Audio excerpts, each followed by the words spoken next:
have a question for you. What does it mean to be an expert ranter? I've ranted enough I've logged enough hours in. Considering in our introduction video, it says expert ranter. Yeah, we're experts in radically affirmative new thought. Love that. Yeah. Hi, everybody. Welcome to the rant. Hi, everybody. Welcome. Yeah. Good to be with you. We didn't give anybody a warning, so it'll take a minute for people to pop in. Yeah. See that notification, click on that notification, and get yourself comfortable for another opportunity to rant and have conscious conversations with Dr. Jay-Z and the Saint. Angela, how great to see you. Hello, Angela. Yeah. Hello. You actually, before Steph and I went live today, you actually came up as someone that we now have in common, of course, and how magnificent you are. Yes. Yeah. So grateful to see you this day. Anita, love that. Sunshine, hearts, and hellos. Yes. Oh, I didn't get my little cactus. You didn't get Didn't get my little cactus. Anita always puts a cactus sun in hearts. Got a different one today. Oh my. Yes. All good things. All good things. Yes. Grateful to have you here. Yes. Delighted. Yeah. So I'm just gonna acknowledge that I'm in a little bit of a weird headspace today. Yeah, we're both a little weird today. So did you see Anita? As so many of you know, there we go, Anita. But as so many of you know, I lost a family member this week. I had my 14-year-old cat Cardiff crossed the Rainbow Bridge on Tuesday. So I've been feeling a little bit of grief this week and moving through that. And, you know, one of the things that maybe we can rant on is the nature of grief and its relationship to our spiritual understanding. That's the thing that I think a lot of people are curious about. Like, how do you manage grief from a new thought perspective? Do you have anything to say on that, Steph? Don't spiritually bypass your grief. Right. Period. Yeah. Period. So important. I took a course, a little program on understanding grief. It was COVID had just shifted my entire life, and I didn't even know what to call what I was feeling. Because I had a 20-year plan. Anyone who knows me, I love organization. I love being organized. I love structure. I love everything has a place and everything in its place. Or I go a little bit crazy. And so I had a 20-year plan when COVID hit. Yeah. And COVID washed that 20-year plan out the wazoo. And the divine was like, no plans for you. There was, I didn't know that I was holding on to grief even from that experience, but also from experiences I've had in my life that I just kind of put in the back pocket. I got to move forward. And I didn't. So there's a book, and I took this program right from Maria Klivikoff. I probably say her name wrong. Healthy Mourning. And so mourning is not morning time. Good morning, but healthy mourning. Yeah. Like, yes. The state of and so understanding, first understanding what you're feeling is grief is a huge, huge step, because sometimes we just feel angry. We feel resentful. We feel closed in or isolated, and we're not recognizing even what grief is. So definitely, you know, that program helped me because I was clueless on grief. And so you sit with it, make sure that you're sitting with it. And with 8 billion people on the planet, just like there's 8 billion different definitions of the divine, there's 8 billion different ways to grieve. Yeah. So we've learned that there is, you know, there's the 5 steps of grief, and for sure, but everyone has their own time and space and how they handle it. Right. And it's also really important when you learn how to handle your grief. it wakes you up in a sense to be able to support other people who are also maybe grieving a little more compassionately, or saying things like, this too shall pass. No,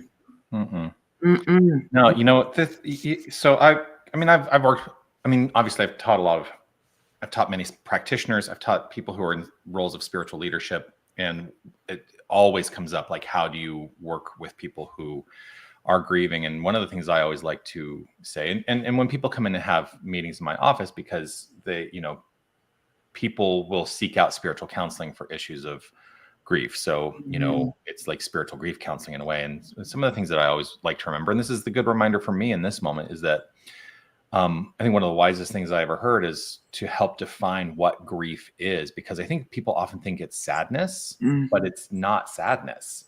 What it is love without something in this plane of action in the world of form towards which that love can continue to be directed. Right. And so it feels like I have this love and I don't have the object of that love in my life anymore. I loved that cat so much. He was a little shit. I'm going to just put it out there. We love our little shits. We do, but I love that cat. Yeah. And I'm also in a state of grief, because there are different ways that grief expresses and experiences, because I lived for a quarter of my life in Los Angeles, and to see what's happening in Los Angeles is like, I'm in a state of grief around that, and hearing, knowing that, grateful to be hearing from friends and colleagues and the hundreds of people that I know in Los Angeles. Like, I have not heard of significant loss for my friends yet, but that doesn't mean that the loss of people's homes in that community, like, it's really I'm feeling really challenged by it. Yeah. And grieving, Yeah. Well, it's hard because we have no control over it. We have no control. Yeah. Well, we do have control. Well, we do have control, because to say we don't have control means that our feelings will run rampant over us. Now, I'm not. No, I'm talking about no control over we have no control over the condition. The condition, but we do have access to be responsible for our relationship to the condition. Absolutely. Our feeling space and our relationship to the condition. So, absolutely. And I am gracefully allowing myself to move through the state of grief and the grieving that I'm going for. I'm not going for grief. I'm not trying to make it happen, but I'm gracefully allowing myself to grow through it. Yeah. And there was, on the other side of the world too, this past week, there was a horrific earthquake in Tibet. Yeah. What does our Mother Earth, what's she trying to tell us? Well, I have lots of theories about what she's trying to tell us. She's trying to say, please listen. Please stop. Please stop. Things that make it challenging for you to live on this, in this environment. That's just me. I'm an environmentalist. And, I'm a reduce, reuse, recycle kind of person. Yep. Yeah. So, good morning, Yvonne. Grateful to see you. Good morning. Yeah. And thank you, Terry. We'll just put that up. Diane Davison is amazing with grief recovery for pets. I appreciate that. And sending love and gentleness and compassion for me and my kitty cat. Thank you. And praying for California. Like, there's a lot to grieve this week. That's what I'm realizing. Yeah. It's been a week. Has been a week. And so. Grateful to see you this glorious day, William. Yes. And if you don't know Sabino Canyon, Steph, you have to come visit me. I do. And we'll go hiking in Sabino Canyon. You would love it. Yeah, except for the hiking part. There's a tram. You can be in nature and they'll like drive you up to the top of the canyon. And then you can turn around and you can either walk back going downhill basically the whole way, or you can take the tram back. It's up to you. It would be easier for me to walk up and take the tram back. You think that? Walking down right now would not be comfortable. Is not comfortable. Yeah. Okay. Anyway. So radically new thought. New thought. Yes. I'm talking about Sabino Canyon. We're off topic now. Yes. Yeah. So you did. So we've talked about grief a little bit, and we touched on in that little segment of grief, the learning, right? And so we were talking earlier about the importance of staying open at the top, being open to taking classes, and the why. And so when it's a perfect segue. When you don't know how to handle something, what do you do? Yeah. What do? You probably Google it. Right. Right. You seek information from others. YouTube for me is an incredible resource of Oh, information. I can find out how to do anything by watching things on YouTube. Yep. Yep. The things we've done. I mean, we just renovated our entire basement, including pulling electrical. Thanks, YouTube. Right. Like everything we did renovations, which would have cost tens of thousands of dollars to have other people do. We did ourselves in the last 10 months. Nice. And that was all YouTube. So but you know what I don't like about YouTube? I mean, I love it because there's a lot that I can learn. And if I'm self-motivated and I can get in there and learn a practical skill, right? What I love about education in general and spiritual education and the experience of being in spiritual community in education is that literally it's about the community for me and about what we can learn collectively and the ways that we can challenge each other in the environment of spiritual education. Yes. I love being a teacher, mostly because as a teacher, I consider myself the ultimate student. Yes. And I love having the conversations that I have with students. In fact, some of my students who are here, like this glorious student, good morning, Ranters, from her Barrelness. Grateful to see you this day. Hello, your Barrelness. And Barrel's in my advanced study here at Unity of Tucson.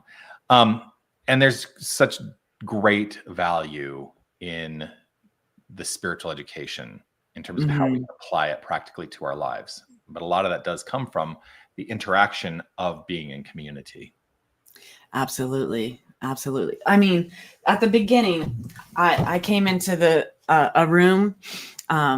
It wasn't a church, the Center for Conscious Living, just looking for something because I knew I needed to change. There's something that needed to change. My life was not what I want it to be. And then they say, here, this book can change your life if you read it. But I joke about this book all the time because here's the thing. And I express this quite frequently as well. The appeal to me about the New Thought philosophy. And when I first came into it, I was in a religious science community. And, this is the primary book. The Science of Mind is the primary book that is taught in religious science communities. Yeah. And I love this book. I do. I love this book. And what the path was moving through the idea that through intellect, I could change my life in profound ways. And I had to grow through that idea to realize that it doesn't matter how intellectual I can be about this stuff or how many hundreds of pages I can read. He says it on page 423 of this book, which I always also joke about. I read it in service the other day. Page 423 is about halfway through the book, and it's titled Final Conclusion. And he says, in conclusion, what the world needs is spiritual conviction followed by spiritual experience. I would rather see a student of this science prove its principle than to have them repeat all the words of wisdom that have ever been uttered. It is far easier to teach the truth than it is to practice it. He is talking about a feeling tone, embodying this to such a degree that it becomes your beingness rather than just an intellectual exercise. Yes, absolutely. And then people see this book and go, no. I can't, it's too much for me. It's above me. It's beyond me. Right. And then they said at the front of the room, you want to learn this? We have classes, right? So I don't have to study this alone because there's no way I would be where I am today in this teaching without conversation or classes with other people. The wisdom is always in the room. Someone's going to ask a question that I'm not even aware to ask, right? Yeah. So Well, the other thing about this, the other joke is that the first four chapters, which is the introduction. Yeah. Before Before you even get to chapter 1, read the introduction. Read the introduction and you're good to go. That's the whole philosophy. That's the whole philosophy. There's the whole philosophy is in those pages right there. Yeah. Yes. You know, the challenge too is I always tell people, like, if they're new to the philosophy, don't try to pick this book up and read it alone. No. Because it will. Yeah, Anita, here we go. I disliked that book intensely when I first tried to read it. Then we took the foundations class and I was like, oh, I get it now, right? Yes. And they actually went to reread it, at some point. Oh, I see. You know, I just taught a foundations class where we use some of this. Yeah. But I would have got this one first. Well, actually, I wouldn't even get that one. Really? There's more about religious science in the beginning of this book than I could comprehend. So in like a couple essays, I understood more deeply what was in this book. And you know what my first recommendation is? If you want to read a book, read The Power of Decision by Raymond Charles Barker. Because that really does, for me, encapsulate in a very easily understood way the New Thought philosophy. And essentially, the New Thought philosophy boils down to this. Your decisions create the construct of your life because you are the power of creation in your life, because you cannot be separate from the divine creative power. Yes. That's it. That's it. You know, we talk about the joke of it's really encapsulated in that first introduction, but that's the whole philosophy. Yeah. Well, the philosophy is also, our philosophy is also found in the Bible. Because I'm going to bring that book up again too. It is done unto you as you believe. It is done unto you as you believe. I was actually having conversation in my mind and then outwardly with a friend. You know, if we just take a look at the miracles, we were talking about let's unlock the miracles again, because miracles are happening every single day. We forget to see them. Miracles are happening every day, but we think they stopped after a certain book was written, and it's just not the case. But if we take a look at what the miracles of Jesus were, they all boil down to like one-liners, right? So affirmative prayer can be one line. A demonstration can be one line. Pick up your mattress and walk. Yeah. It is your faith that heals you. These are the lines before miracles, right? Open your eyes and see everything you like. So affirmations are powerful. And when you know that you are the divine, just like JC, you are the power that brings that miracle into your life. Right. But I want to be clear, because what I would say the differentiating factor in that for me is that there was no shred of doubt in his mind. And that's great. That's the thing, is we can state affirmations till we're blue in the face, but if there's doubt in our mind, we only will demonstrate to the level of our doubt. And so what I always invite people to do, and this is a practice that you can incorporate, is if you are stating an affirmation out loud, open up to an awareness of what is being said with your inner voice. What is the relationship of what is being said with your inner voice to the statement that you're making out loud? Because it's real easy to say, all is well, love is the core of all expression, and I am rooted in love no matter what. But if the back of my mind, I have any doubt around that, or it's going, yeah, really? That becomes the cap. Yeah.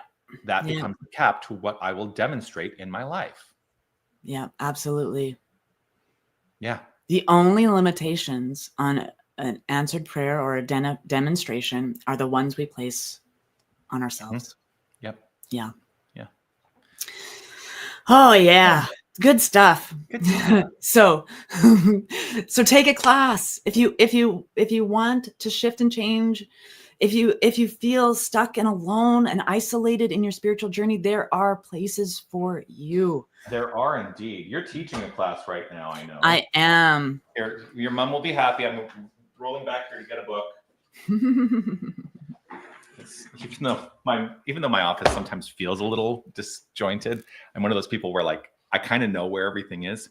But you're teaching this book, Discover Your Divinity, which is a modern guide to affirmative prayer, which is a significant tool we teach, right? And I am most likely going to be utilizing this as the textbook now for the next iteration of the prayer class that I will be teaching coming up in, I think, February. I think I'm going to start teaching that class in February. Yeah. I don't know. What's happening? Steph, what's happening? My Wi-Fi is telling me that it's unstable, and you were just choppy. I don't know if it's my end or what's happening. I seem to have complete clarity here. Hello? Go to commercial. Go to commercial. Go to commercial. Whenever we should have make some commercials so that when we have tech problems. And now a word from our sponsor. Because sorry if things are getting choppy for our glorious people out there. Anyway, what I was saying, Steph, am I back now? You're back perfectly now. Yeah. Okay. So I was saying that I'm going to be teaching this as the primary text for the prayer class that I'm going to be teaching probably starting in February. In February. Nice. Yeah. Nice. Yeah. Somebody asked me though, there was a class that, I've started getting people ask me to teach a prosperity class, and I realize I have not done that in such a long time. So I love a good prosperity class. I've taught many. I may teach spiritual economics this year. I use Spiritual Economics by Eric Butterworth in my class, True Prosperity. Yeah, so good, so good. I love Eric Butterworth. Yeah, I was going to do a podcast called Better with Butterworth.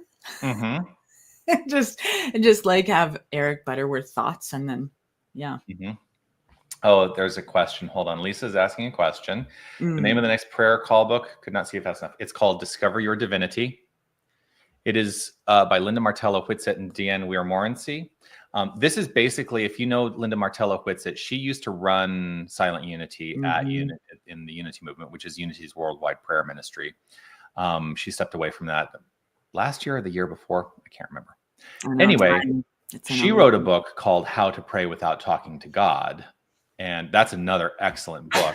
But she will be the first to tell you, like, this is the follow-up to that, and this is better. She thinks this is a better book. You know what? It's fascinating. She's in a different place for sure. Because when I read this one, I hands down believe it is the best book on prayer I have read. And I study prayer like nobody's business. So, I've taught this one multiple times. It's so great. This one is her other one, Divine Audacity. I've taught this a couple times. It's talking about the 12 powers. We're literally doing like a book club presentation. Book club, Linda Martello Whitsett. Now, send Linda this video and invite her onto the rant. Every time I'm like, I need to reach out to these people that I know and invite them to participate with us. Yeah. Yeah. Linda's never far from my hand. Yeah. And it's literally, I just need to send an email to Linda and say, hey, will you be on a rant with us on a Friday? That'd be fun. It'd be so fun. Can I share with you something that, please, yes. I think you're going to laugh. Okay. I hope you laugh. So I'm trying out this whole AI thing, right? Yes. And so I asked AI to write. And, oh, goodness. And Beryl will be familiar with this. I asked AI to write an affirmative prayer treatment in the style of a Shakespearean sonnet. Oh my God, that's hilarious. And I want to read it for you. Okay. O infinite source from which ideas bloom, the spark within ignites the fire of thought. Through boundless knowing, I release all gloom and claim the gifts that wholeness ever brought. As spirit's life, I shine divinely bright, a wellspring of creation pure and true. Inherent power guides me with its light, and all I am reveals this truth anew. With gratitude, I speak this sacred word, for all is mine, complete and always here. This wisdom shapes my thoughts. My voice is heard, and joy flows forth as presence ever clear. I rest in truth, for deep within I know creation flows as me, and I let go. Beautiful. Well done, William Shakespeare. Through ChatGPT. Oh, yes. I'm amazed with like what AI is doing. You know, I play with AI as well a little bit. And the other day, there was a ladybug in my window, and I have like it's cold in Winnipeg, so we put extra stuff on our windows, you know, like the plastic stuff, to keep out airflow in the winter. And there's a ladybug alive and well in between the plastic and the window, but I can't peel off the plastic until spring.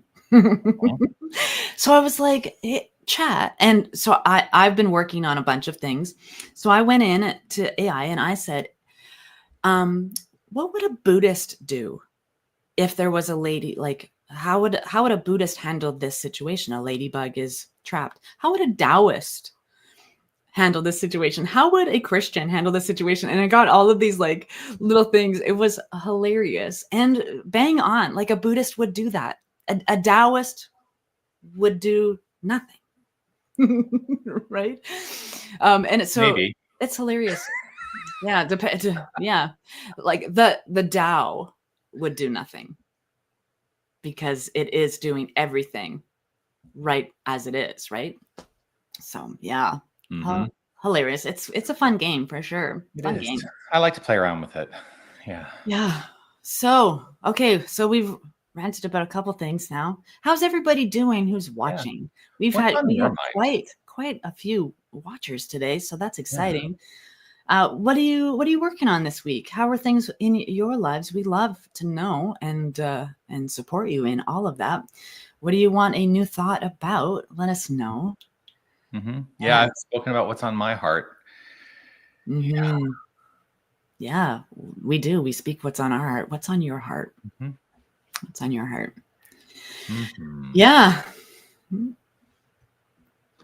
Because Jonathan and I are having, a week where we're tired. You guys can have some space here. What do you guys want to talk about? Yeah, well, as people type that in, the other exciting thing, we stepped into our new paradigm this week. I know I showed the picture last week of Unity and CSL Tucson are sharing physical space now. It was such an extraordinary day last Sunday to start our service at 9:15 and have the CSL service at 11. It was just like the energy was so extraordinary last Sunday morning here on our campus. Anyway, I just wanted to acknowledge that it was really something else to have that experience. And I'm so grateful for, what I'm really grateful for is that, there are some of us ministers out here who don't believe in the notion of competition between spiritual communities, that we're here to support each other and work in cooperation. And that really is how we're going to grow the awareness of the New Thought spiritual philosophy in this world. Not by saying, oh, my spiritual community is better than yours. And I'm stop othering. Yeah, right? Stop othering now. You want peace? You want peace? Stop othering now. You want love? Stop othering now. You want joy? Stop othering now. Right? Oh my goodness. Yeah. Especially when we're in like-minded, like-spirited philosophy, and that really, at the bare bones of it, there's no competition in the divine. So why participate in something that seems like competition? Well, because all competition is ego, is based in human ego. That's it. So I'm gonna save more people than you are. I'm not saving anybody. Exactly. Just to be really clear. Exactly. But that's the essence of competition in a faith-based experience, right? How many seats if we can get more butts in seats, we're saving more people. Right. And you know what? It's one of those conversations that happens in leadership and spiritual communities. You know, and yeah, I'm going to say it. What the hell? What the hell? It often is a board within a spiritual community that is saying we need to get more butts in the seats. And I'm like, we don't need to get more butts in the seats. It's not about quantity. It's about quality. Yes. I want the right people to be in this community. I want the people who are attracted to the philosophy and the way that I present it. And if you're not attracted to the way I present it, find what works. Like, I'm not here to manipulate you into being present. That's what many traditions do. And the manipulation is, if you're not here, you're going to hell. You will never hear me say that. You're not going to a bad place if you keep scrolling, right? You're not going to a bad place if you change spiritual homes. You're not going to a bad place, because there is no bad place outside of the one you create in your own mind. Find what works for you. Find what works, because that's what's important to me. Yeah. And you know, if here's the thing. If you don't like that restaurant and the food that they serve, would you keep going there? Yeah. No. It's actually it's as simple as that. It's as simple as that. Yeah. Yeah. Yeah. I don't know what got me on. What got me onto that topic? I don't know how. Yeah, the joy of your service. You're like coming together. Competition, cooperation. Yeah. There is no competition in God. Yeah, there's no competition. Yeah. And that's and I find, I mean, and I'm so repelled by any idea of competition, that when it appears in spiritual community, I'm out. I'm like, I'm not engaging with you. I'm not in competition with you. Right.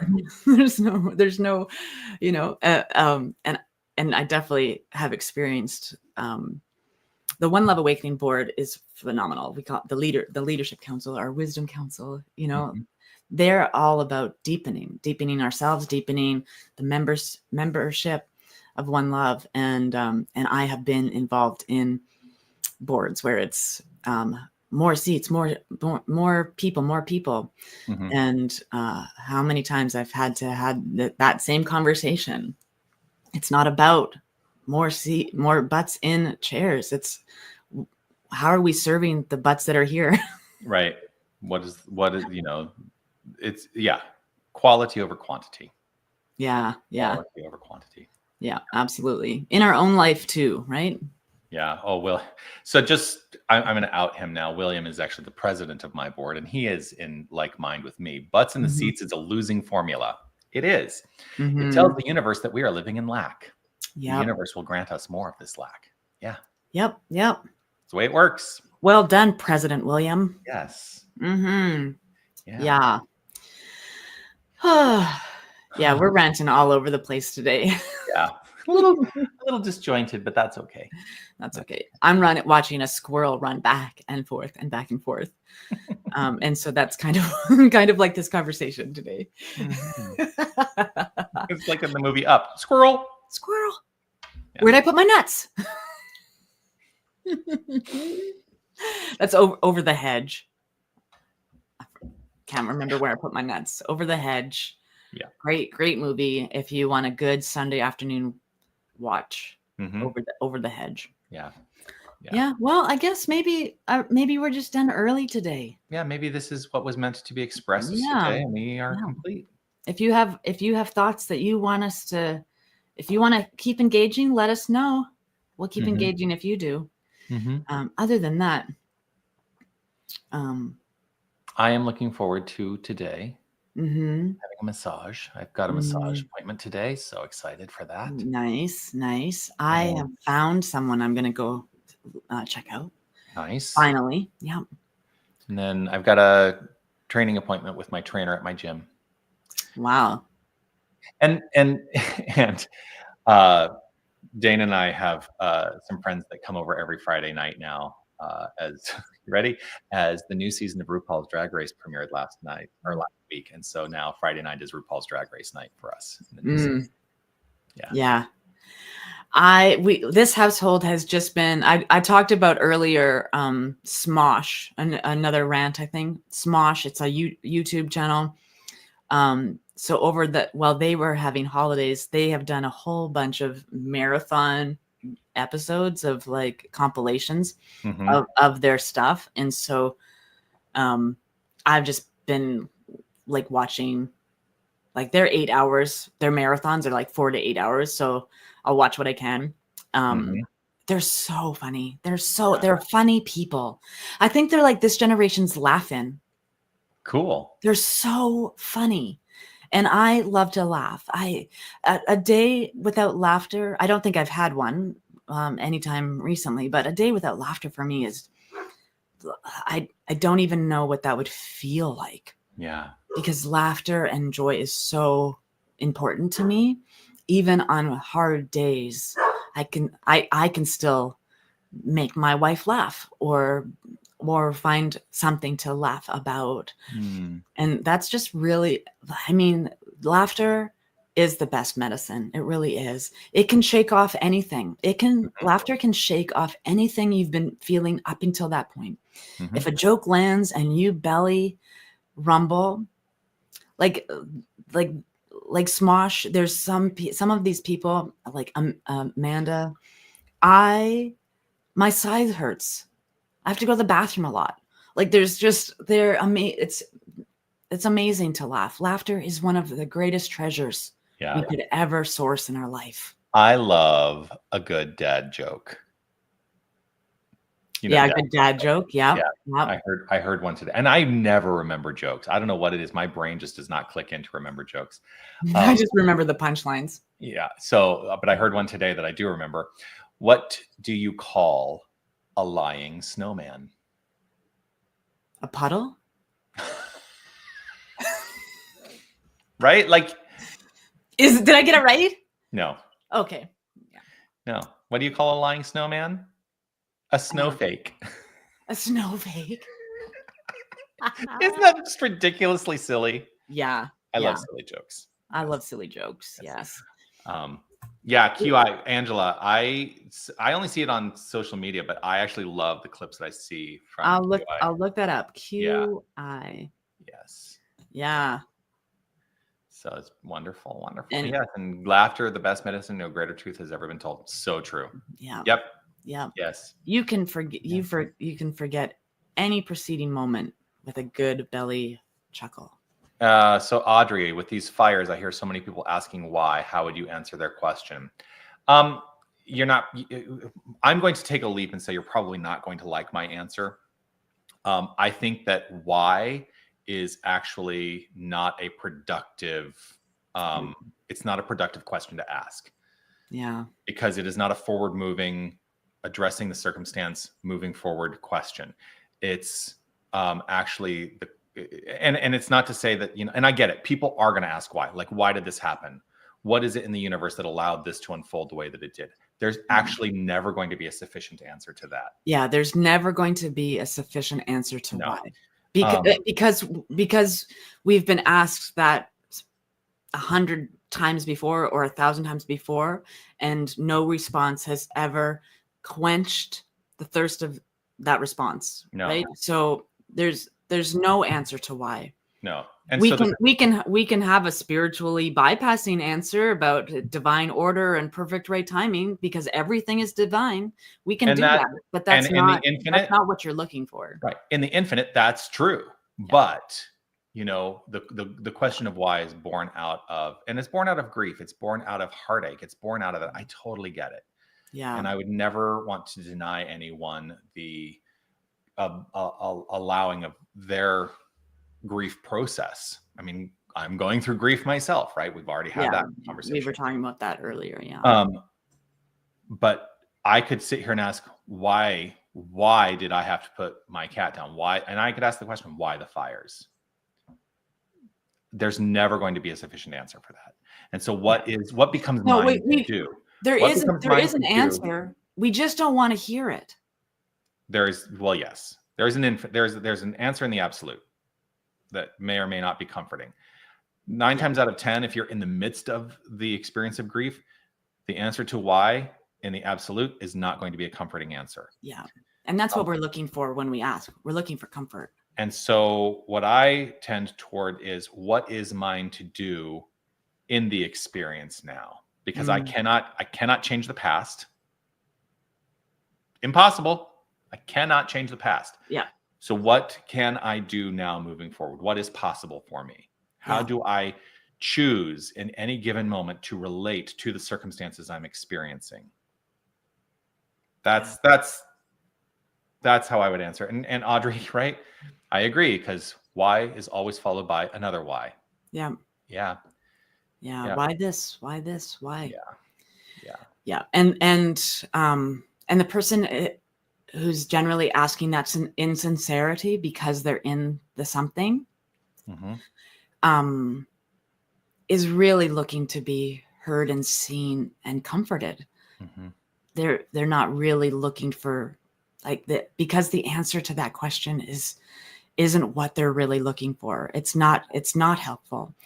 So when people ask that, listen to them, comfort them, be present with them, hold their hand, walk through the fire with them. It makes me think about very early in my ministerial career. I had been in Toronto for a year. So I had been a senior minister for, just under a year, because I actually started in that. Actually, I was literally driving into Toronto 13 years ago today to take on the role of leadership at the Center for Spiritual Living in Toronto. Near the end of 2012, in December, one of our practitioner interns in our community died by suicide. And for a person who had not been a senior minister for even a year, I was faced with working with a community in a collective grief. And I remember giving a talk on a Sunday when this all had unfolded and saying, one of the primary questions that often gets asked in situations like this is why. And it was the first time that I really had to put voice to, there's no sufficient answer to the question why. Yeah. There never will be.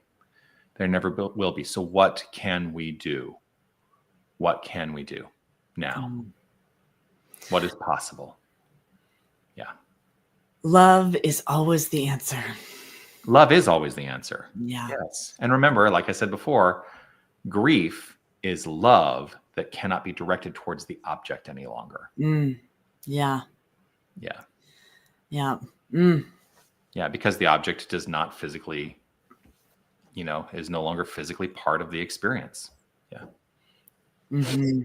Yeah.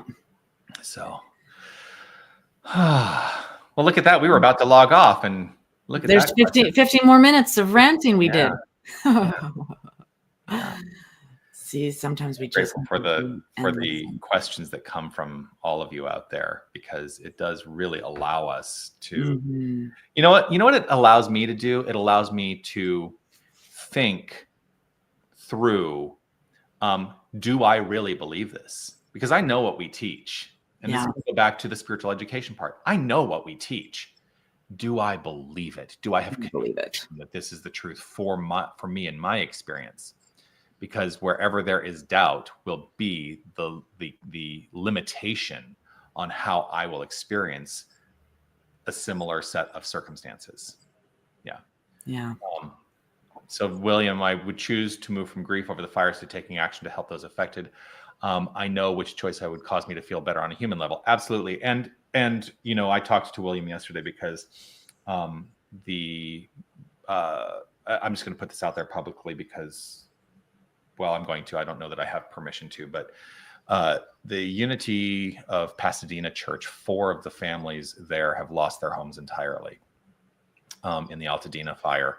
And so I've been in contact with the minister there to say, what can we do as a community here in Tucson to help support you, those families? How can we support your opportunity for, rebirth, essentially, to rise from the ashes, which is in some ways, I think, what we're called to do in this instance. Yeah.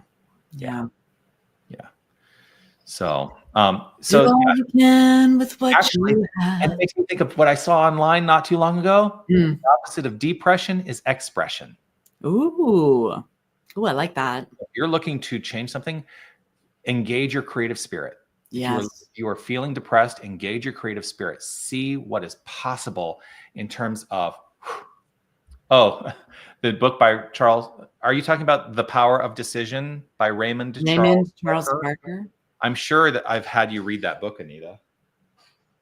Well, I would go get it off my shelf, but I have an old copy and no longer, like, they don't publish it with a cover that looks like that anymore. And we do have Power of Decision in our store here, Anita, if you want to grab a copy of it. Yep. Yes. The Power of Decision by Raymond Charles Barker. Again, one of the best books out there. Oh, that's the one. Never read it. Want to? Yeah, I think you'll love it. No. Yeah, this is the old one. Yeah, that's the same edition that I have.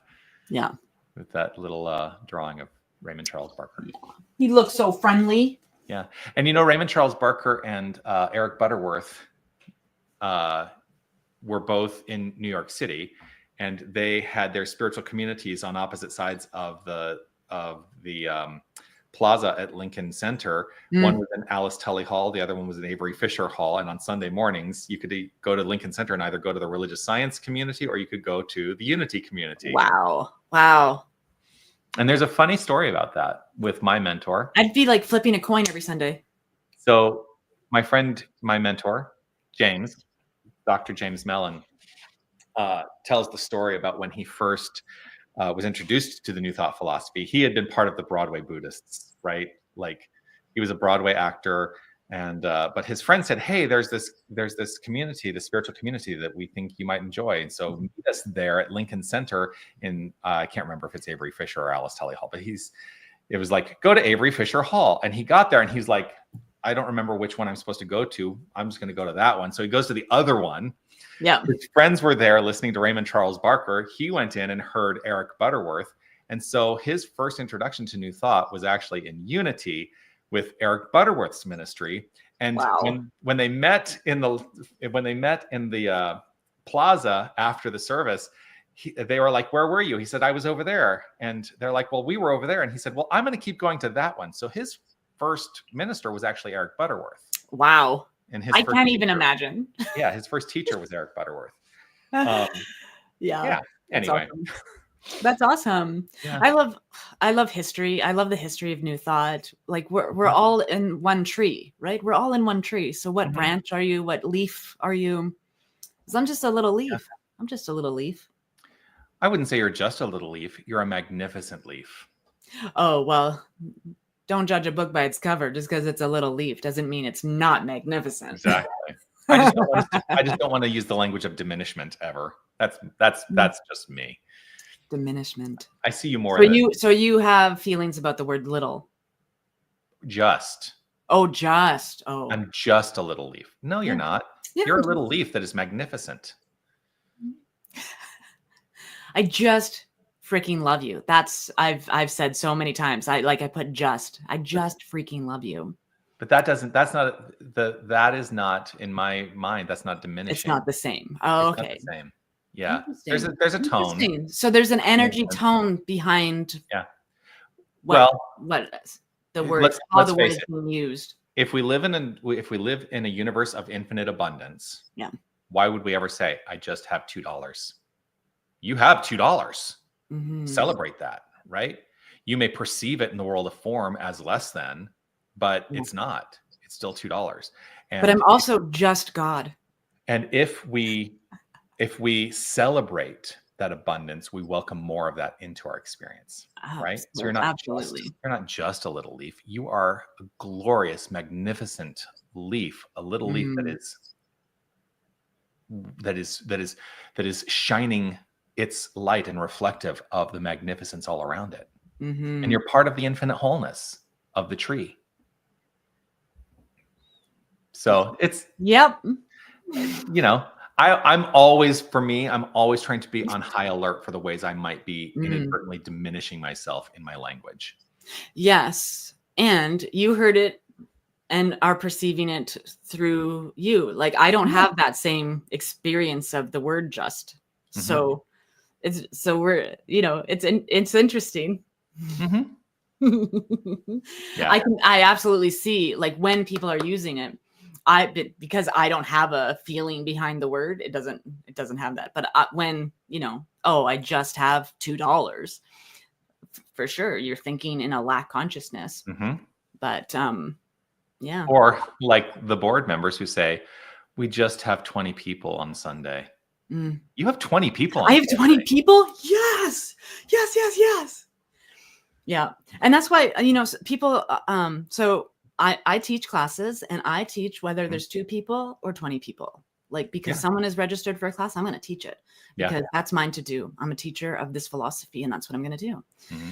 And there's so many people in my life that are ministers or coaches or facilitators who cancel because they only have 2 people or 6 people. Oh my God, 6 people in a classroom. You can get a lot of good work done. Oh my goodness, 6 people. I have 5 practitioner students.